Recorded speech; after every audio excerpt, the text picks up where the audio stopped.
Ano 79. Cinzas. Estátuas de pessoas no chão. Um gato laranja caminha entre escombros carbonizados.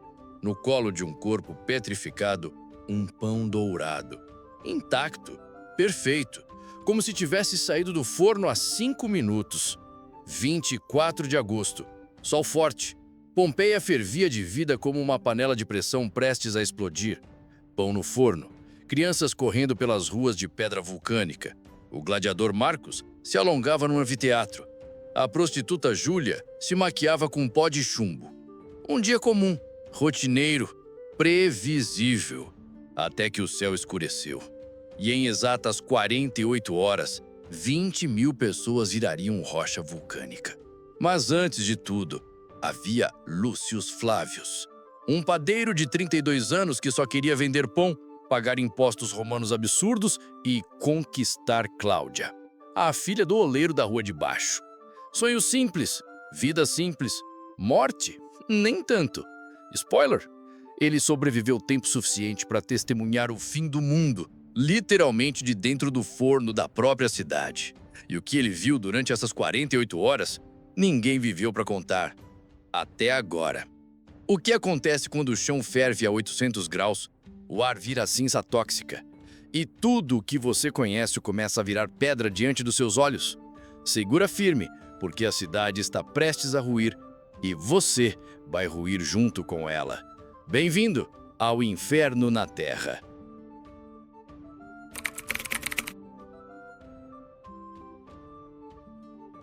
Lúcius acorda às 4 da manhã, como todo padeiro sério desde que o mundo é mundo.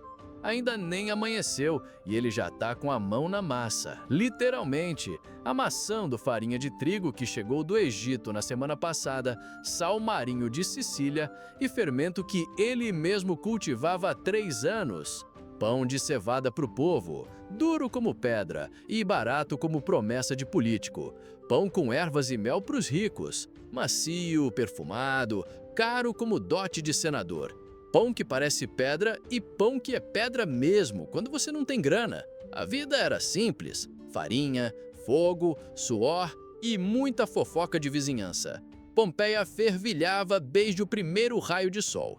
Banhos públicos fervendo de gente pelada discutindo política, impostos e gladiadores. Mercadores gritando preços de vinho da Gália, azeite da Espanha e garum fedorento. Crianças correndo entre as pernas dos adultos, roubando azeitonas e apanhando de chinelo. Gladiadores se alongando como se fossem fazer yoga com espadas, músculos oleados, cicatrizes exibidas com orgulho, apostas sendo feitas sobre quem morreria primeiro na arena. Prostitutas pintando o rosto com pó de chumbo e carmim para mais um dia de trabalho. Escravos carregando ânforas de vinho maiores que eles mesmos, suando em bicas sobre o sol escaldante. A cidade tinha 20 mil habitantes. Ricos moravam nas vilas com jardins e piscinas. Pobres se espremiam em apartamentos de madeira que pegavam fogo toda semana. Escravos, bem, escravos dormiam onde conseguiam. Roma era assim, hierarquia divina, desigualdade natural. Mas tem um detalhe que ninguém prestava atenção. Aquele monte ali do lado, o Vesúvio, começou a soltar umas fumacinhas suspeitas, vapor branco saindo das fissuras, como se a montanha tivesse começado a suar nervoso. Fumaça escura, aquele cheirinho de enxofre no ar, tipo panela de pressão nervosa prestes a explodir. Parecia fim de churrasco, mas com ameaça geológica embutida. O chão tremia de vez em quando, bem de levinho, tipo ronco de estômago geológico. Um sacerdote do templo de Júpiter até jogou uns dados sagrados. Garantiu que o deus Vulcano estava só espirrando. Rinite alérgica divina, nada demais. Os deuses às vezes ficam resfriados também. Um astrólogo local, Gaius Predictus, ainda apostou 3 denários. Se der ruim, eu viro estátua. Spoiler, virou, literalmente. E ainda ficou com a cara de surpresa congelada para a eternidade. Lúcius achava que o maior problema do dia era um cliente chato, Senator Octavius, pedindo pão sem crosta. Crosta é para plebe, ele dizia. Mal sabia ele que em menos de 24 horas, tudo que sobraria seria crosta de lava vulcânica. Na hora do almoço, tremores sutis começaram. Alguns copos de vinho caíram das mesas, uma ânfora gigante se despedaçou no chão da taverna e um poeta local, Ovídio Júnior, recitou um haikai apocalíptico antes de desmaiar dramaticamente. Terra treme, céu escurece, minha musa morreu. Lúcius pensou, será que foi o fermento ou o fim do mundo? Ele ainda apostava no fermento.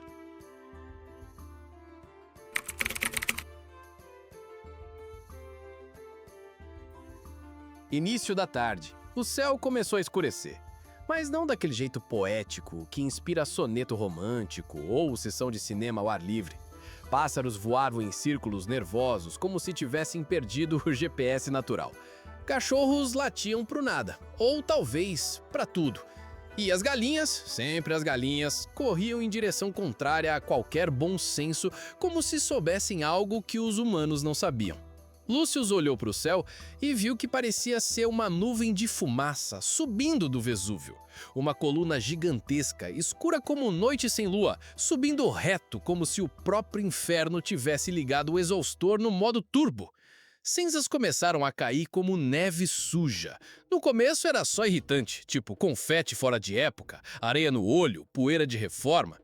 Depois começou a pesar no ar, sujar tudo, dar coceira nos olhos, irritar a garganta, transformar a respiração em trabalho pesado. A cidade virou um caos disfarçado de normalidade. Os ricos seguiam comendo uvas, deitados em almofadas de seda, bebendo vinho grego, discutindo filosofia grega, enquanto escravos corriam desesperadamente tentando salvar estátuas inúteis de imperadores mortos. O Senado local se reuniu em sessão de emergência e emitiu o comunicado oficial. Estamos monitorando a situação vulcânica com total transparência e controle técnico. Tradução: não sabemos de nada, mas queremos parecer competentes. Lúcius correu para casa, onde encontrou a Márcia, sua esposa de 5 anos, tentando proteger o forno com uma toalha molhada e um amuleto de Júpiter pendurado no pescoço. Ela sempre foi prática e supersticiosa na medida certa. Se o pão não assar, é culpa sua ou do deus do trovão? Ela ainda estava decidindo a responsabilidade divina, porque na Roma Antiga tudo era culpa de alguém, humano ou divino. As ruas lotaram de gente confusa, sem saber se estavam fugindo ou só andando em círculos. Famílias inteiras carregando trouxas, crianças chorando, idosos reclamando da caminhada. Um vendedor esperto oferecia liquidação relâmpago vulcânico, 50% de desconto em tudo, literalmente aproveitando o fim do mundo para fazer negócio. Um gladiador desesperado, Marcus Brutalis, oferecia selfie com espada por 2 denários e um pedaço de queijo. Última chance de foto com o campeão. Os turistas romanos faziam fila. No anfiteatro, Lúcius encontrou o senador Cornélius Crustulus, chorando sobre uma toga suja de cinza. Meu pão sem crosta era meu último desejo terreno. Até no apocalipse o cara pensava em pão. Nesse momento, o chão tremeu de novo, forte, muito forte, o suficiente para derrubar telhados inteiros, afundar ânforas gigantes, rachar estátuas ao meio e fazer todo mundo lembrar que o Vesúvio não estava brincando de boneca.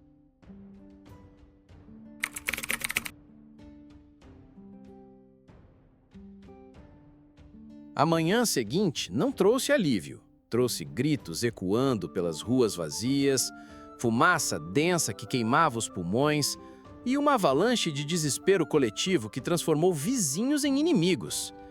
Pompeia não era mais uma cidade, era um forno a céu aberto operando a 800 graus Celsius. E Lúcius, bem, ele era o pão sendo assado lentamente. O ar estava tão quente que você podia cozinhar um ovo só deixando no chão. Pedras caíam do céu como granizo mortífero, telhados desabavam, estátuas derretiam. A realidade tinha virado um pesadelo acordado. Lúcius correu pelas ruas cobertas de cinza, com Márcia agarrada a uma cesta de figos secos e um gato laranja que apareceu do nada e decidiu se adotar, porque até no apocalipse gatos são oportunistas. Se é o fim do mundo, eu vou com dignidade e lanche, disse ela, tropeçando numa estátua de Vênus com a cara derretida e os seios escorrendo como cera de vela. Eles passaram por corpos já petrificados. Famílias inteiras abraçadas, crianças protegidas pelos pais, escravos ainda carregando as trouxas dos patrões. A morte tinha chegado rápido demais para escolher status social. Uma família de mercadores ricos ofereceu uma fortuna em ouro para qualquer um que os levasse para fora da cidade. Ninguém apareceu. Ouro não compra fuga quando não há lugar para fugir. Lúcio tentou chegar ao porto, mas o mar tinha mudado de cor. Estava negro, fervendo, intransponível. Navios queimavam na água. Não havia saída por mar. Tentou a estrada para Roma, mas ela estava bloqueada por pedras do tamanho de casas. Carroças abandonadas, cavalos mortos. Não havia saída por terra. Restava o impossível: sobreviver onde estavam.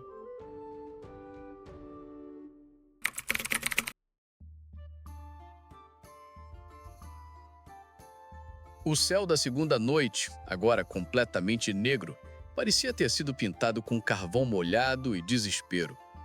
Nada de estrelas, nada de lua, só uma imensa cortina de fumaça tóxica que transformava a respiração em tortura.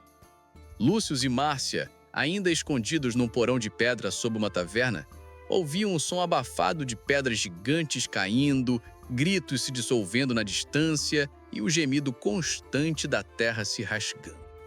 O gato laranja ronronava calmamente no colo de Márcia, o único ser vivo que parecia em paz com o apocalipse. Gatos sempre foram filósofos do caos. A chuva de cinzas deu lugar a uma tempestade de pedra-pomes. Eram pedaços do interior do Vesúvio sendo arremessados no modo aleatório. Telhados viraram peneiras, estátuas perderam cabeças, prédios inteiros a desabaram como castelos de areia. Lúcio fechou os olhos e lembrou da primeira vez que viu Márcia. Ela comprava pão na padaria dele toda manhã, sempre pedindo o mesmo: pão doce com mel. Ele demorou 3 meses para ter coragem de falar com ela, mais 2 para pedir em casamento. Lembra do nosso primeiro beijo? Ela sussurrou no escuro. Na festa de Baco, você tinha bebido vinho demais e riu do meu nariz torto. Seu nariz não é torto, é charmoso. Mesmo no fim do mundo, ela ainda mentia para ele se sentir bem. 3 da manhã, um estrondo ensurdecedor sacudiu toda a cidade. Mais forte que trovão, mais escandaloso que guerra. Parecia que o próprio Vesúvio tinha espirrado a alma e decidido morrer, levando todo mundo junto. Uma onda de calor atravessou as ruas, derretendo tudo. Madeira virou carvão em segundos. Metal derreteu como manteiga. Carne virou poeira. Esperança virou conceito abstrato. Lúcio sentiu o calor chegando.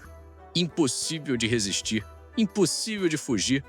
Ele abraçou Márcia mais forte, o gato se aninhou entre os dois.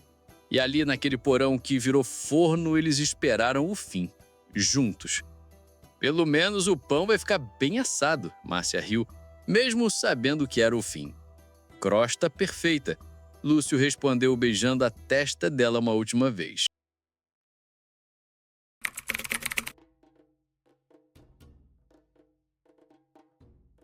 O silêncio da manhã seguinte era tão pesado quanto os 6 metros de cinza que cobriam tudo.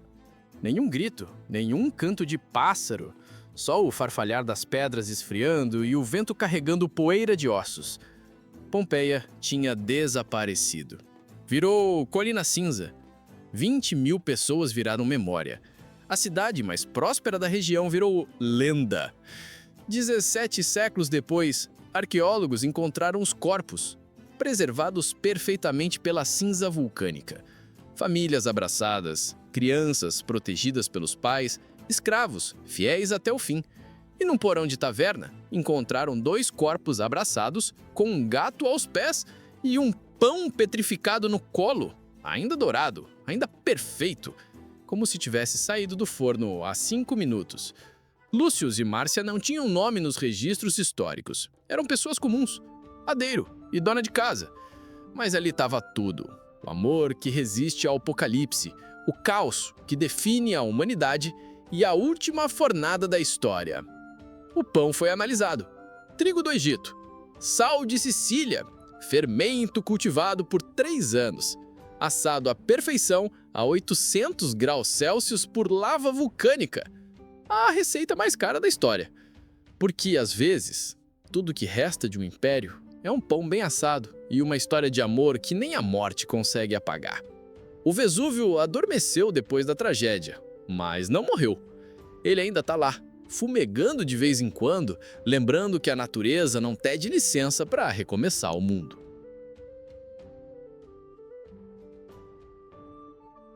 E você aí reclamando do trânsito na segunda-feira, da falta de Wi-Fi, do delivery que atrasou, né? Lúcio enfrentou lava vulcânica cinza tóxica, político romano incompetente e ainda conseguiu entregar o pão mais famoso da história. A pergunta que fica: se sua cidade fosse soterrada hoje, o que arqueólogos do futuro encontrariam de você? Um tênis da moda? Um boleto vencido?